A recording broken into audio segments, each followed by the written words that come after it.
All right, guys, joining us here on our UFC 199 breakdown is a man who is the managing editor for FloSports. He joins us here today in what seems like an action-packed day of fights. Jeremy Botter, welcome to Submission Radio. Yeah, guys, thanks for having me, man. I've been trying to get on with you guys for a long time, and I'm glad we're finally able to do it. We're very, very glad to have you. And it's almost like it was supposed to happen like this because arguably this is going to be one of the biggest breakdowns that we're going to do because of the craziness that happened today. But before we get to all of this craziness, we need to talk about the fights first. First fight on the main card, Dustin Poirier versus Bobby Green. Now, Dustin was able to KO Bobby as Bobby was trying to chat to him throughout the fight. It was a very, very impressive victory. Jeremy, I'll go to you first. What did you think of this one for Dustin? Yeah, I mean, I kind of saw it going down this way. Maybe not in the first round, but I thought it was going to be a finish for Dustin Poirier, just because at lightweight he has looked phenomenal, and Bobby Green is kind of a guy who tries to fight like Nate and Nick Diaz, but isn't as good at them. Good as them at it, and I kind of thought that him keeping his hands down, showboating was going to be a bit of a problem for him, and you know what it was. Dustin connected with the left straight pretty much at will, and was able to finish him. So yeah, I mean it went down the way I saw it going down. I think Casper, I was sorry to cut in there, but I want to get your thoughts as well on this one. Yeah, I was going to say this one to me, it was almost like the bull versus the matador, but in this case, the bull actually won because Bobby Green, he likes to hang on the outside, he likes to taunt his opponent, he likes to chat to them, and he likes to really goad them into overcommitting and basically chasing him as he works on the outside and circles out and uses lateral movement. In this case, Dustin Poirier, he really chased him down, he cut him off nicely against the cage, and he got him. Like you mentioned, Jeremy, he kept landing that straight left. His timing was incredibly impressive as well, and I think not only that, but the fact that Bobby Green was out for so long and had so many injuries, this was his comeback fight. I don't think that really helped him either. And, for Dustin Poirier to just go in there and knock him out brutally the way he did, what a huge statement. And he's just looked phenomenal at lightweight since he's come in the division. I think he's on 4 wins in a row, and he's ranked at number 11 at the moment. So it's definitely time for a nice big step up in competition for Dustin Poirier. Well, I'm thinking about that step up now, guys, and obviously Beneil Dariush had a big win on the card as well. He could be a potentially good matchup for him. Obviously, some other guys in the top 10 potentially could be a good matchup for him. It's kind of hard to decide. A few people on Twitter were saying maybe an Anthony Pettis. I'm just wondering, Jeremy, who do you think would be a logical matchup for Dustin next? I mean, clearly you're looking at a guy in the top 5 to 7. I guess it depends on how things shake out over the next month. They've got a bunch of big fights. We've got Dos Anjos and Alvarez. Even I would match him maybe with the loser of that fight. I don't know that I would go that high yet, I guess. But there's a lot of options, man. There's always a lot of options at lightweight. It's a great division, and he's on the rise. Casper, do you agree with that? Do you have any names in mind other than that? What sort of stand out to you at this time? Well, I was having a look, and I was almost going to say Edson Barbosa, but then I realized he's already fighting Gilbert Melendez. Tony Ferguson will be an exciting fight, but he's already fighting Michael Chiesa. So I agree, there aren't really too many options. I think Beneil Dariush is a really good one. Michael Johnson, he's ranked high, but then again, he's coming off a loss. So I'd be actually very happy with Beneil Dariush versus Dustin Poirier, number 10 and number 11. Well, regardless, a great move for Poirier moving up to lightweight, and excited to see who he gets next. But let's talk about the next fight, middleweight, Dan Henderson versus Hector Lombard. Now, Jeremy, as you know, we've had a bit of a relationship with Hector, and we're very interested to see what he was going to look like moving up to middleweight.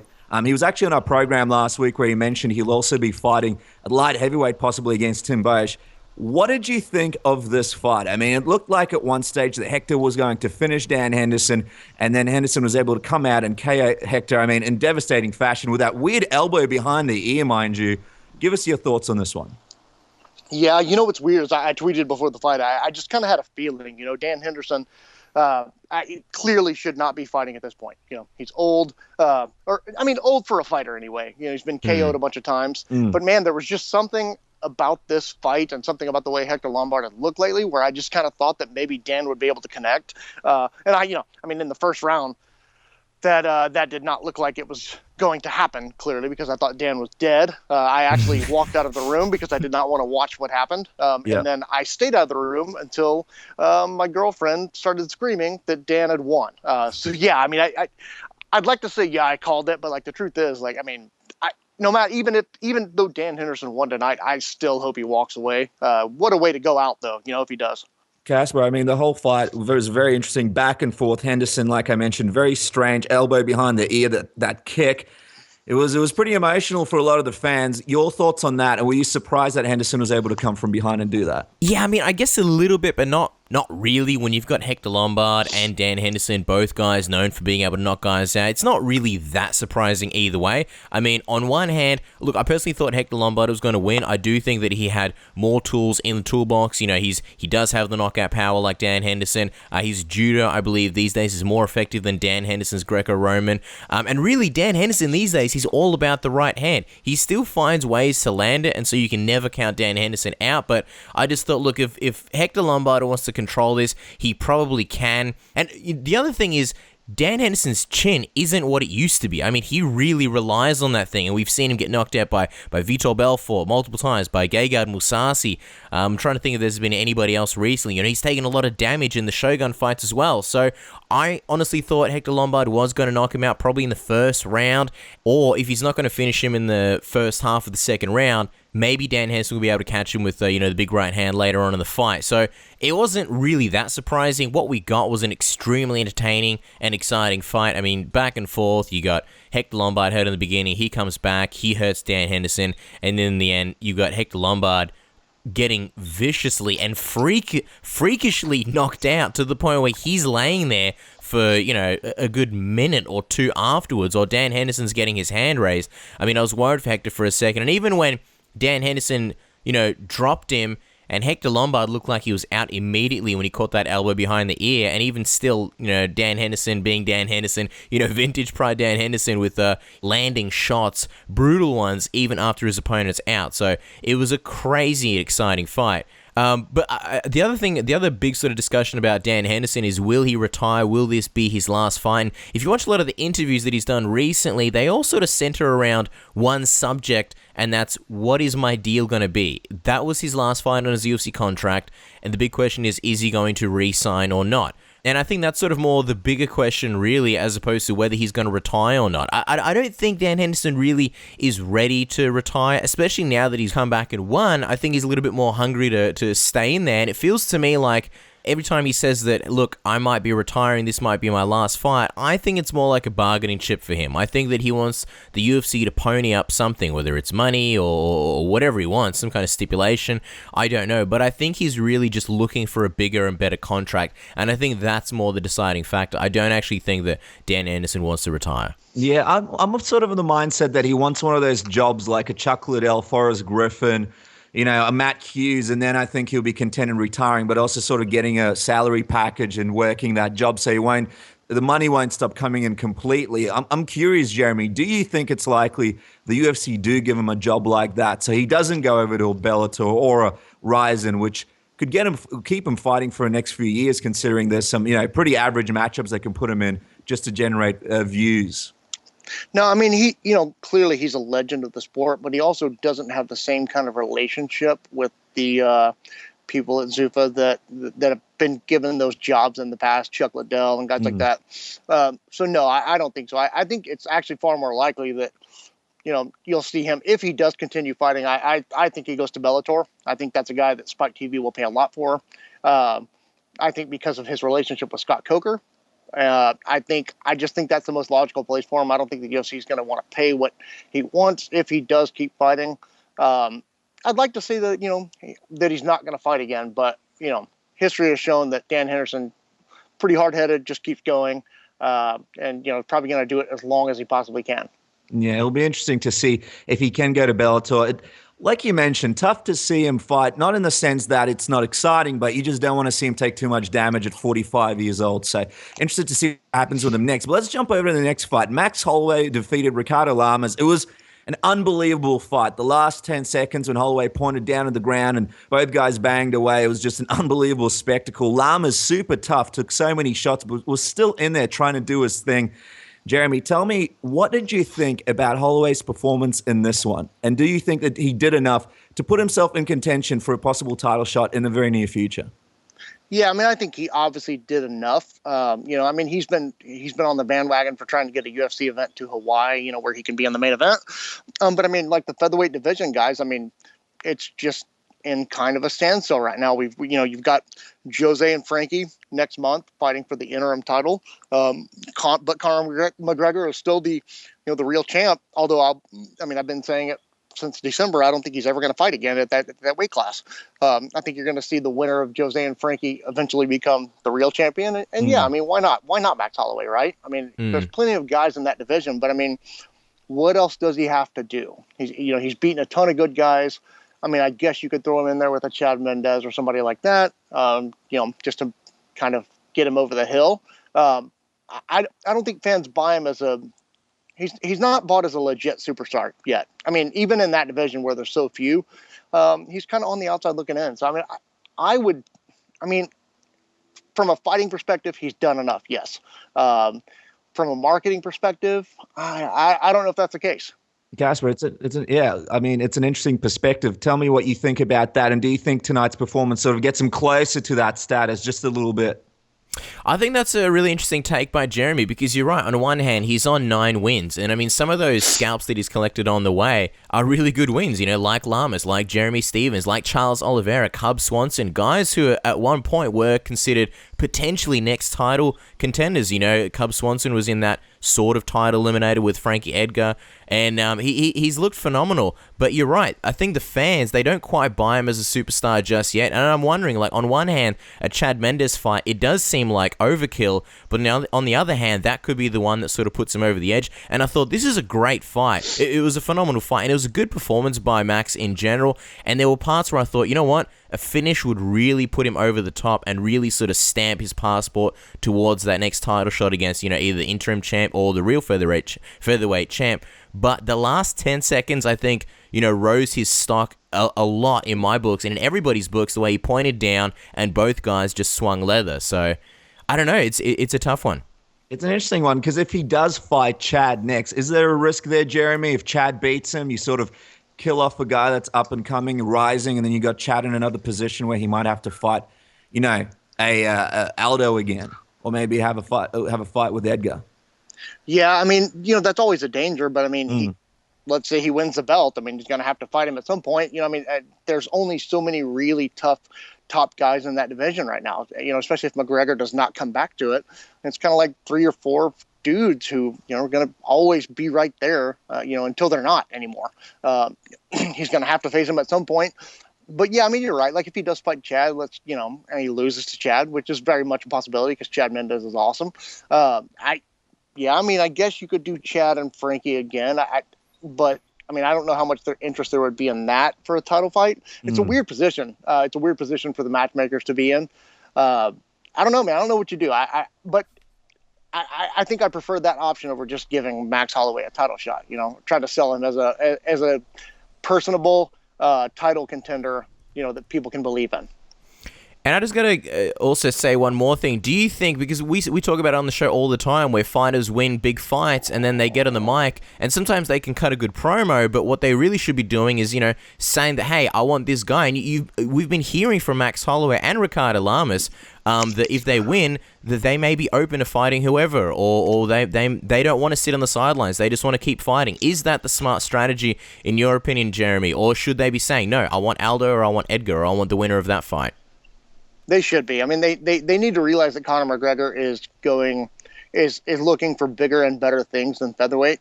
Whether that's 170, 155.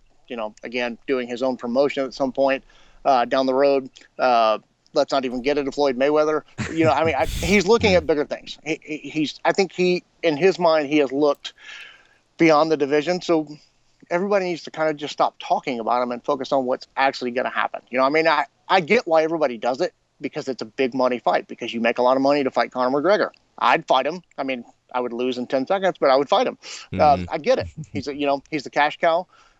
Everybody wants that paycheck, but at some point they're going to have to realize that it's just too much. He's not actually going to do it again. Yeah, we should get all the media members together and fight Conor.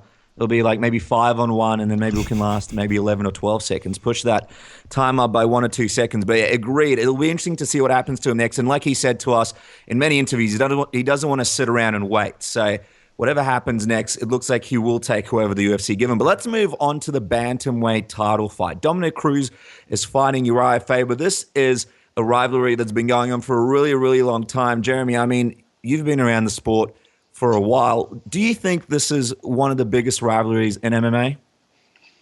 Yeah, I mean, well, maybe not in all of MMA. It's definitely one of the most real rivalries, you know what I mean, and the longest lasting, and especially for weight classes below 155 pounds. I mean, although McGregor was pretty good, but, you know, McGregor was just selling a fight. These guys actually hate each other, and it's lasted for a long, long time. I think you saw the conclusion of it tonight. I think you saw the conclusion of Uriah's career, too. I don't think you're ever going to see him fight again. But, yeah, I mean, I would say it's one of the most deep-seated, maybe personal, you know, rivalries where the guys actually hate each other and we're not just trying to sell a fight. And I mean, even if Uriah Faber, you know, I mean, even if he retires, if he walks away, those guys are still going to be taking pot shots at each other. There's just a personality conflict there between the two of them. And it's made for a lot of interesting interviews and press conferences, and it didn't make for the most interesting fight. You know, I mean, Dominic Cruz is just so good, you know, and Uriah's getting up there in years. And that's not even to say that he could have beaten him 10 years ago. You know, I mean, it's Dominic Cruz, man. He's so good. He's so good. And somehow he got better after 3 years away, which is, I don't even know how that happened. They're going to have to get somebody to study that and figure out how he did it.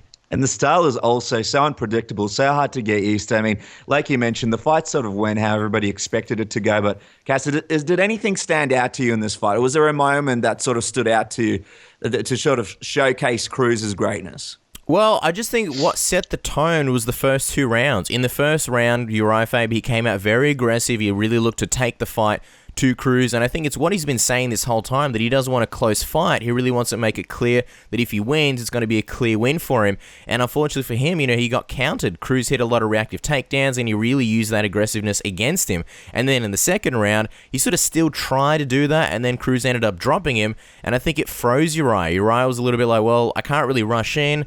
I'm a little bit tentative to strike. And then we saw basically the next, you know, 3 rounds play out where Dominic Cruz just slowly picked him apart. So essentially, no, nothing surprised me about that fight. One thing that I have to mention, which was crazy, and this happened in the TJ Dillashaw fight as well, was the way Cruz put on this brilliant performance, dominant performance, and then afterwards he gives the post-fight interview and he limps away. It's almost like he's hobbling away, and you realize what he's sort of going through, what he's fighting with, and what he's just pushing aside, and he just makes him look so much more physically and mentally stronger. Jeremy, I'm curious. Uriah Faber says he's going to take some time and think about this retirement. Do you think this has anything to do with the fact of a possibility of TJ Dillashaw losing at UFC 200 to a Sun Tzu and then possibly setting up a big money fight between him and TJ Dillashaw?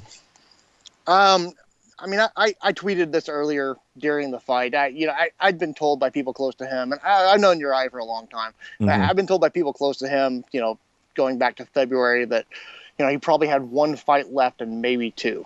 After tonight, I think it's just 1. I think he's done.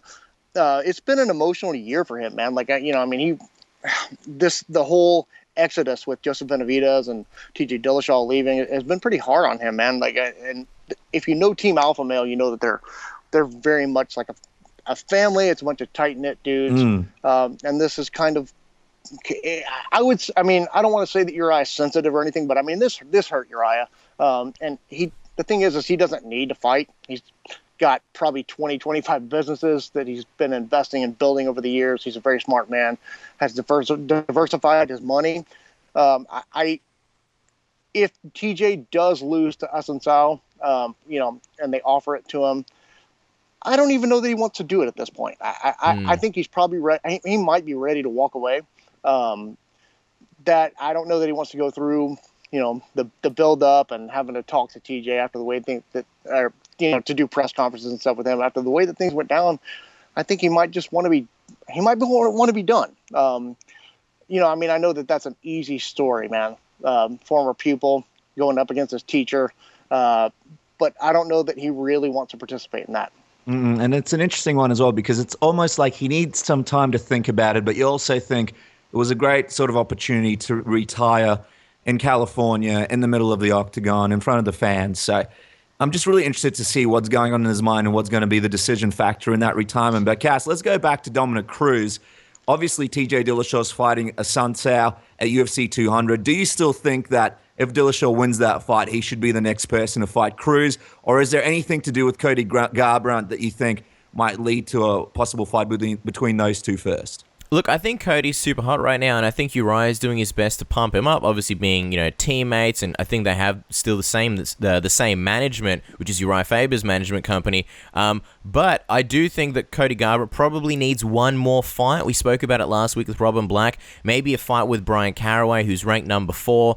He fights Brian Caraway. In that time, TJ Dillashaw fights a Sun Tzu. Maybe they can get that Dominic Cruz fight. And if Garbrandt wants to stay on the sidelines, maybe he can be the next title challenger. But I think there's still some unresolved issues with TJ Dillashaw and Dominic Cruz. And for the most part, I think even though it was a close fight, it was a fairly enjoyed fight. So I wouldn't mind seeing that rematch. Yeah, no, certainly. It'll be interesting to see what happens there. Now let's go over to the main event. Michael Bisping versus Luke Rockhold. Jeremy, I have to ask you before we even get into this fight, were you giving Bisping a chance here?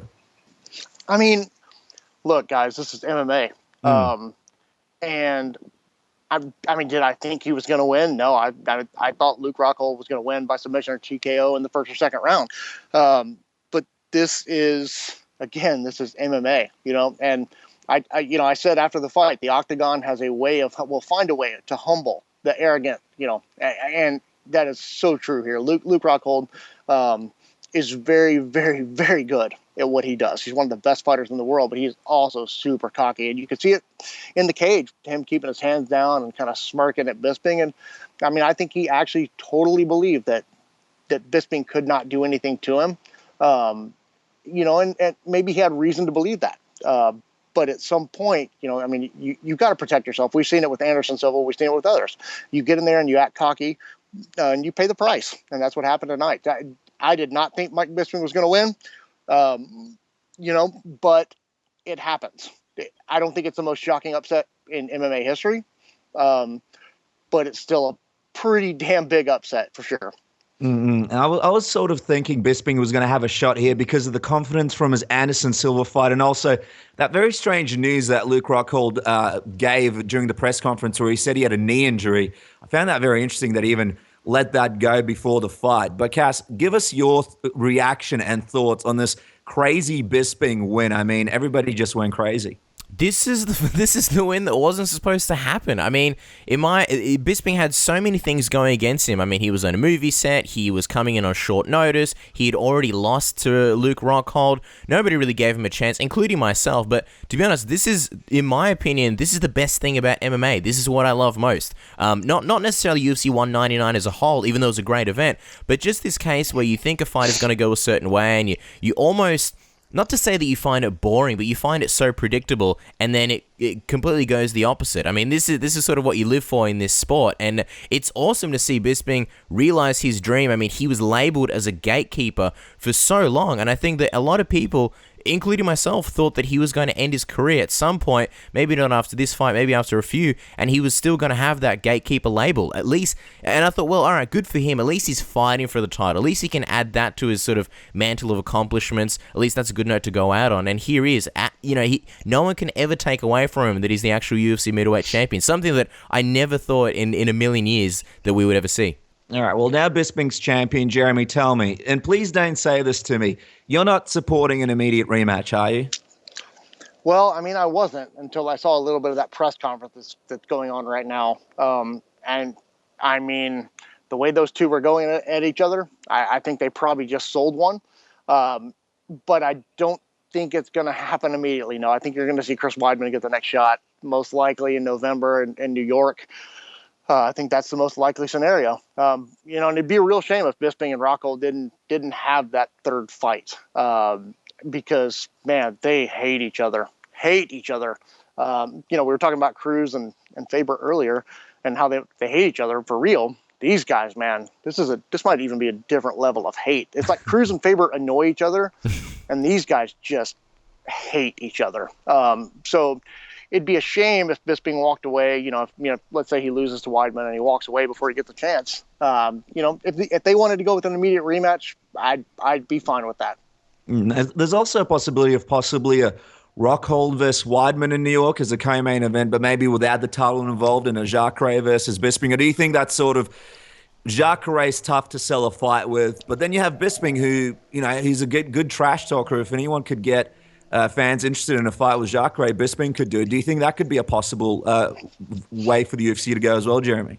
Yeah, I could definitely see that. I mean, you don't need two great people to sell a fight. You just need one, and Michael Bisping has been one of the best for the entirety of his career, which makes it all the more shocking that it took this long to get a title shot for him, because he's always been one of their biggest and best personalities.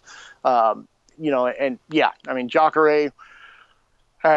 they showed on the broadcast as Bisping was leaving the cage, Jacare came up and hugged him. I think you'd see Jacare be very respectful, and Bisping would just, Bisping would unload on him because that's what he does, because he's smart. He knows how to play the game. Yeah, I mean, I could see that. But I mean, I honestly think they're going to try to get Chris Weidman on that New York card, probably fighting for the title. I mean, I've been around this sport a long time. I unfortunately know the way they think over there a lot. And I think that's probably the way they go. Cass, your thoughts? Who would you like to, if you were the UFC, Cass, and you could choose anybody for Bisping to fight next, what's your choice? So who I would like and who I would choose are probably two different things. I think if you're talking about what's fair, which is almost a stupid word to use in MMA. I mean, Jacare deserves it, in my opinion. He's arguably undefeated. If you're talking about that Yoel, not undefeated, but he arguably won that Yoel Romero fight. But you're right, with Weidman, you are going to get a war of words. I mean, these guys have already sparred over Twitter, and there's already been, little things here and there, so little bits and pieces of trash talk. And then you have Weidman in New York fighting for the title. That's going to be a huge event. You've got him against the Brit in Michael Bisping, and Michael Bisping's obviously going to set a blaze with all of his trash talk. If I'm the UFC and I want to make the most money, I'm definitely going Chris Weidman versus Michael Bisping in New York for the title, even though if it doesn't make sense ranking-wise, which actually, according to the rankings, it does make sense because Weidman is above Jacare. Both guys are represented by Paradigm, so seems like a deal might be easy to reach. But let's speak about other deals. I mean, one of the biggest things to come out of this pay-per-view was the announcement of Brock Lesnar officially being on UFC 200. Now, Jeremy, for fans at home who don't really even understand how this could have come together, because Lesnar is a part of the WWE, explain this to us. How exactly, from what you understand, was the UFC able to reach a deal with Vince McMahon? Well, so this started happening back in, I think, February is when they first reached out about the possibility of getting Brock to fight, and he was interested. But clearly, the big stumbling block was Vince McMahon and the WWE, because Brock Lesnar has a contract, and they're not letting him out of his contract. He's not leaving WWE. He doesn't have a clause in his contract that allows him to take a UFC fight, as some people falsely reported earlier. Essentially Vince McMahon said, yes, you can go do this, and then he'll be back in WWE in August to do the SummerSlam event for WWE. And you're going to see, from what I understand, you're going to see a lot of promotion for UFC 200 on WWE programming, from Raw and SmackDown to their pay-per-views and their website. They've already got a story up on WWE.com. So I think you're going to see a lot of that. And I don't know what's in it for Vince McMahon. I don't know. I mean, maybe there's a chance that he said, if I want to use Ronda Rousey next year, then you say yes. But there is no trade. Like, they didn't trade one for the other. It's kind of weird because this is not really a Vince McMahon type of thing to do. He usually does. It's not really his style. So, kind of came as a bit of a surprise that they were actually able to get it done. I'd kind of dismissed it, in March or whenever. I mean, I just didn't think anything was going to come of it. And then about an hour before Ariel posted his story on MMA Fighting today, which broke the news, I got a little tip from somebody, and that it was being done, that they were going to announce it either tonight or Monday. And so I started looking into it, and I couldn't get anything nailed down. So kudos to Ariel for being able to get it nailed down. And then sure enough, they run that commercial, and at the very end of it, very WWE style surprise out of nowhere. There's Brock Lesnar's face. I thought that was great. A great commercial, a great way to announce it. They didn't tease it. They didn't say stay tuned for a big announcement. It just happened. I thought that was phenomenal. It's an interesting situation because obviously Brock Lesnar hasn't really been a part of too many storylines in the WWE, but a lot of people sort of looking onto this whole story might be like, well, is a few weeks enough for Brock Lesnar to get ready? What I saw on your Twitter, and obviously what you spoke about, is Brock's been getting ready for a while. Can you explain to us, from what you understand, how long has Brock been training for this UFC return? From what I understand, he actually started training a little bit before WrestleMania, but he was doing their TV shows and the pay-per-view, and so couldn't really get into a camp. But from what I understand, he's been in actual training camp since early April, about April 10th is when I was told. So people saying that he's taking a fight on 1 month's notice or whatever, it's not right. He's got a full 3-month training camp. And let's be real, man. They're not going to, he's not going to be matched against, I can't fathom that they're going to match him against a top level opponent. There's not many left. People were saying that it's Mark Hunt. That's not correct. Although I'm sure maybe Mark Hunt's under consideration, but the names that I've heard were not Mark Hunt. The names I've heard are Shane Carwin, Josh Barnett. And then I was told there's a couple of others that are down, guys that Brock Lesnar can beat, honestly. But there's all those guys in play to be the opponent. Brock's been training this whole time. Doesn't matter to him who the opponent is. He just wants to fight. And so I think tomorrow, I think they'll finalize the opponent. Tomorrow or Monday morning, they'll finalize it because it's supposed to be announced at some time during the day on ESPN Sports Center here in the United States. They'll have the big breaking news on ESPN, which is weird because their TV partner is Fox Sports. So I'm, once again, what does that even mean, Jeremy? Is that a hint at a future contract? Well, what is weird because they have a TV partner, and so I've talked to the PR people at the UFC about this. Like, why would you not go to your TV partner? And they said when they want to break news, they call up Fox, and if Fox has time, it'll be on there. But yet, every single time there's a huge story like this, it's on ESPN, right? So frankly, I think it's a bunch of crap. I think that ESPN is a much better television station, much better reach than Fox Sports 1. A lot more people watch it. And they want to be seen on ESPN because they want to be seen with all the other sports because they believe that they are up there with all those sports. It's interesting that that's happening again. Why can't you just set up a special time on Fox Sports and announce it? I don't know. Yeah, interesting. They'd probably go to TMZ over Fox Sports the way that it's looking at the moment. But Cass, obviously this whole Mark Hunt situation, I think it's super stupid. I don't think the Mark Hunt fight would make sense whatsoever. I don't think Brock Lesnar would agree to come back to fight because of this Mark Hunt fight. Obviously, a lot of holes in the game, and Mark Hunt being the amazing striker that he is, that matchup just would not make sense to me. Tell me, if you had a choice, who would you put up against Brock Lesnar at UFC 200? Well, I'm looking at the heavyweight rankings. Yeah, Mark Hunt is just a ridiculous matchup. I would see him destroying Brock Lesnar. That's a tough return. You got Junior Dos Santos, who's number 4 and doesn't have any fight. But again, that is a ridiculously difficult matchup for a guy who hasn't fought in... How long has it been? 3-4 years? I definitely don't see that happening. And then you look further down. Roy Nelson's taken, Derek Lewis is taken, Frank Mir is potentially suspended. Then you got, 13, 14, 15, you got Stefan Struve, Ruslan Magomedov, and Alexei Olenek. Neither one of them I can really see being the guy that Brock faces. I don't know. And then you got Shane Carwin, which would make a lot of sense because he's another guy who's been on the shelf for a very long time, so kind of evens the playing field. It's a rematch of a very, very big fight from a few years ago. But again, Jeremy, you said it's not Shane Carwin. The other guys I can understand. Shane Carwin, I wouldn't say I'm surprised, but I think he would have been a good opponent. Are there any other names that you're hearing about that you think it might be? That you can tell us, I guess, is the question. Yeah, I can't really mention the other ones. It would just kind of be speculation at this point. But there are other people. From what I was told, they are, kind of lower level guys like that. Guys you mentioned, guys that maybe Brock would actually be able to beat. Better style matches for him. I think he beats Josh Barnett. And I think he gets killed by Mark Hunt, so that's probably why they would stay away from that fight. I don't know. I mean, it doesn't really matter. I mean, it could be Brock Lesnar against some dude that they bring in from Legacy, or some fat guy from some terrible promotion, in Kentucky, and it's still going to be the co-main event of UFC 200 over 2 title fights, which is crazy.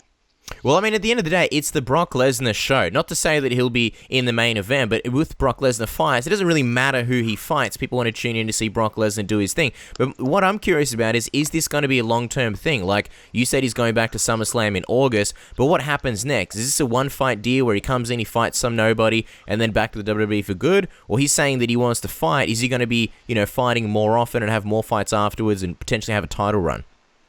Well, I don't know, but I have to think that, he's still got, I believe, 2 years, a little bit less than 2 years left on his contract. I've got to believe that if he goes in there and just murders somebody at UFC 200, I mean, that's the kind of thing that Vince McMahon likes. I mean, that adds legitimacy to his guy, and he's always liked those big, tough guys who can, actually be be believable as real fighters.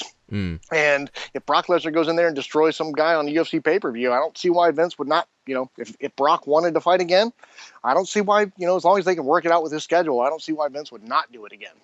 I'm curious, Jeremy, does this have anything to do with CM Punk and a sneaky reverse way to get him back into the WWE while fighting for the UFC? Does it have anything to do with them whatsoever?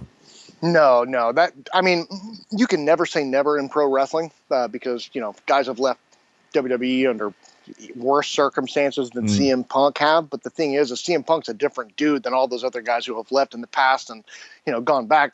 CM Punk is a guy with extremely strict personal standards and morals and beliefs and convictions. And, I get the sense, I've only talked to him a few times, but I get the sense, that he believes he was wronged by the WWE and the way that they treated him. And, again, never say never, but I don't think you're ever going to see CM Punk back in the WWE ring. Even if he goes in the UFC, gets his ass kicked, which is gonna, I don't think you'll ever see him back in a WWE ring. I think those days are gone. I don't think you'll ever. Maybe he goes back to the independent scene. But the truth is he doesn't need the money. He saves his money. He's made a lot of money. He's saved a lot of money.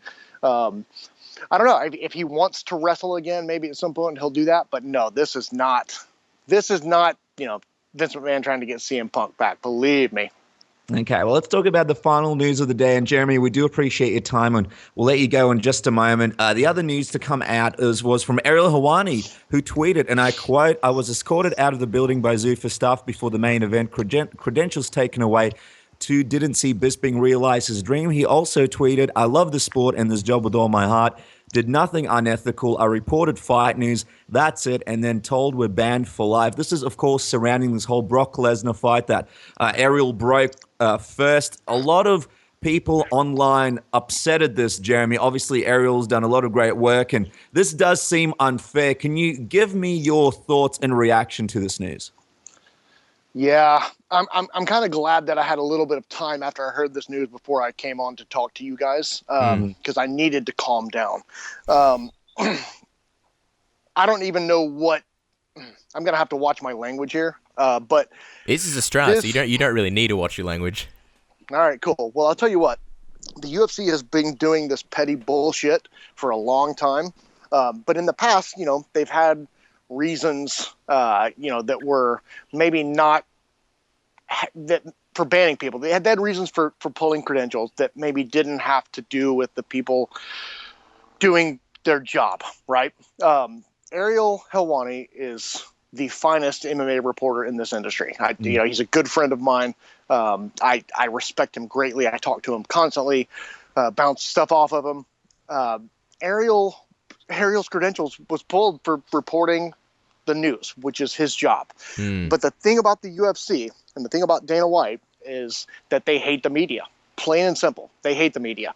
What they want are people who will come to an event and interview their people and not ask them any hard questions and help promote their fight in the way that they want to promote it. Essentially, they want a public relations arm at every outlet in the country. And unfortunately, in the world. And unfortunately, they have a lot of people who are willing to do that because, you get in good with the UFC and then you get to talk to Dana White and blah, blah, blah. You've got that direct line to him. God, let me tell you something, man. I used to work for an outlet like that, 6 years ago. And it was pretty crazy because I couldn't write anything. I couldn't write the truth, and I had kind of just broken into full time in this industry. And so I did it. It was my job. It's what I was paid to do. I saw firsthand what it was like to be work for somebody with a content partnership with the UFC. That's what they want everybody to be. And unfortunately, there's a lot of people who love that UFC lifestyle. They love being able to call Dana and talk to him and get a quote that nobody else has. But frankly, guys, I've known Dana White for a long time. And he and I straight up, man, like when I lived in Las Vegas, when I first moved to Las Vegas, I used to go out with him, him and a couple other people and watch him play blackjack and blow 150 grand in a night and, go to a club. It was, and at the time I was like, this is cool, man. This is a really powerful dude. I'm getting to hang out, getting to do cool stuff, getting stuff that nobody else is getting. I can call him if I want to and get something. But over time, man, you start to realize that this fucking guy just uses you, and that's what he doesn't give a shit about anybody in the media. Frankly, he doesn't give a shit about any of his fighters either. They just want to make the money off of you. And if you do your job and you report something or you tell something the way that you see it, because look, man, in the media, I know the media game has changed, right? The media, this is not the Walter Cronkite era, the media game has changed, but our duty should always still be to inform the public. That's what we're here for, right? If you're a journalist, your duty is to inform the public, no matter what the subject is. The UFC doesn't want that. They want to control you. They want things to happen on their terms. They despise you, man. And I'll tell you what, pretty much everybody I know over there will look at you in the face. And if you go to enough events, I've been to 80 or 90 UFC events over the years, they'll look at you in the face and they'll be your best friend and they'll fucking stab you in the back the next day. That's the straight up truth. So it's a wonder. I actually thought earlier this year when I broke the McGregor and Dos Anjos and Holm and Tate, Holm and Tate news that was it for me. My credential was going to be pulled. And actually, even earlier than that, when I was talking about, Conor McGregor having issues with Dana White in the UFC, and I thought that was it for me. I thought I was waiting for a call that said my credential had been pulled. But instead, Dana White goes on Twitter and calls me a weirdo scumbag journalist, I'll tell you what, man, I'm not gloating, dude, but you've seen now that the stuff that I said was accurate, right? And there's only one fucking scumbag here, and it's Dana White. And I think this is pathetic. I think it's cowardly. I think it's disgusting.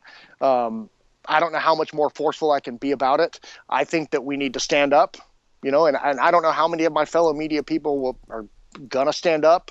But I am certainly going to have some meetings at the office on Monday about steps that we can take, because frankly, this is bullshit, and he's a coward. And I think we should all be done. I can't speak for everybody. I know everybody has to make a living.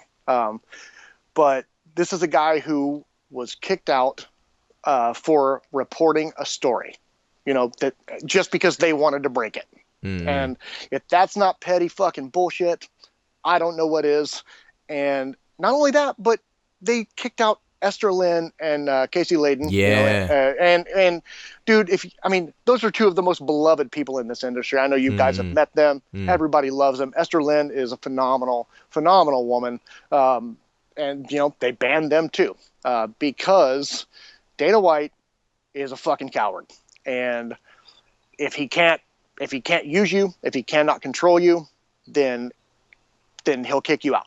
And the truth is Dana White, I'm not going to say Lorenzo Fertitta, but Dana White and a lot of guys at the UFC, the people that run that company over there, are high school bullies that have never grown up, that have a lot of money, have a lot of power, and they like finding people that will suck up to them. And if you don't suck up to them, then they don't give a shit about you. And frankly, they don't give a shit about you even if you do suck up to them. That's the big mistake a lot of people make, thinking that they care about you. They don't give a shit about you. They don't give a shit about me. They act like they do, but they don't, man. And the first misstep you make, you're done.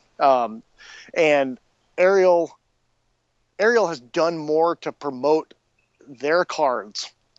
He has over the years than anybody, and he's not even doing it like as somebody who works for them. I mean, he worked for Fox, but he didn't get a paycheck from the UFC, and he lost that job for talking about free agency, right? So that's kind of a scumbag move to start with, right? And he's been one of the guys who's brought more attention to their fight cards. He's been very even. I know you guys have watched a lot of his stuff over the years. You've talked to him. He's very professional, man. Very even, very even-keeled. And for them to do this to him is, especially just for reporting a story before they got a chance to break it. I got to tell you, man, I'm disgusted. And I don't know, man. This is one of the reasons why I wanted to get out of full-time MMA coverage, because I was fucking tired of dealing with the scumbags over there, tired of dealing with the people over there. And I'm thankful I don't have to do it anymore. But at the same time, I'm going to stand up for Ariel. I'm going to do whatever I can.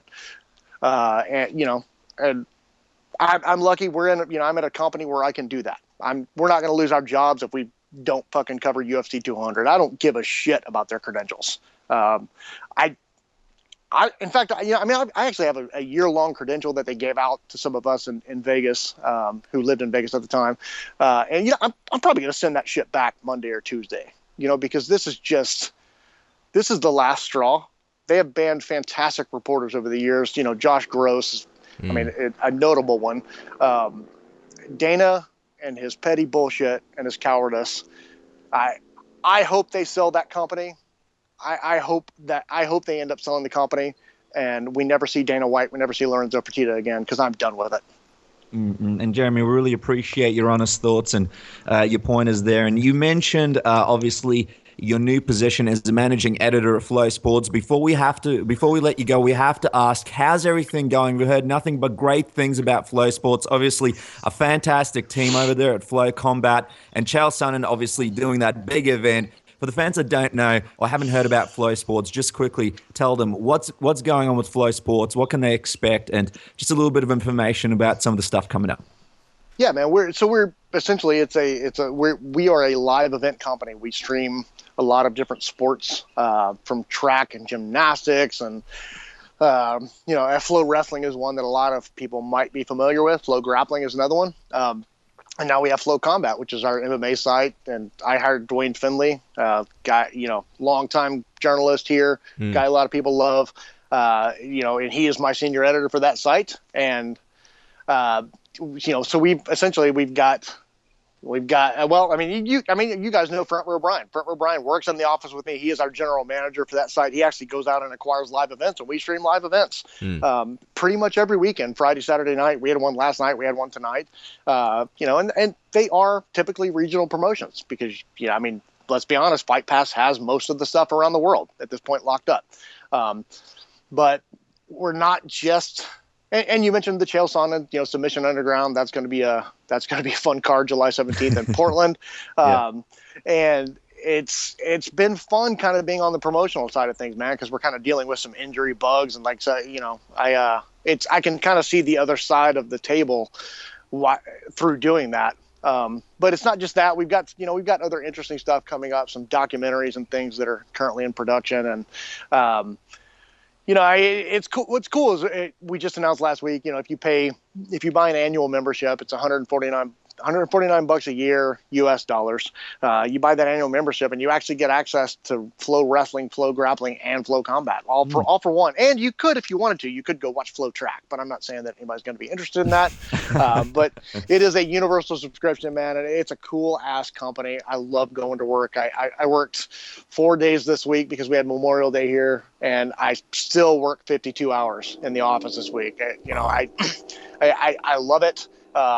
It's a cool job. It's been a steep learning curve for me because I'm the guy who has been sitting at home writing without pants on for years at this point. The good life. You know, and yeah, now I'm managing a team of a very large team across all these sports, and it's been a big learning curve, man, but it's been fun. We've got some cool stuff on the horizon. Yeah, man, stay tuned, man. It's going to be fun. Well, Jeremy, congratulations to all the success. We're so excited for FloSports. Guys, you can follow Jeremy on Twitter at Jeremy Botter, and also check out FloSports at flosports.tv. Obviously, all the great websites under there and the membership. I mean, how could you not go get it? Maybe even check out the track. There might be some interesting stuff happening there. Jeremy, thanks again for making your first appearance on Submission Radio. We really appreciate your time. You worked 52 hours, and you spared us almost an hour to talk about UFC 199. We're very grateful, and have a great weekend. Thank you so much. Yeah, thanks, guys. I appreciate it.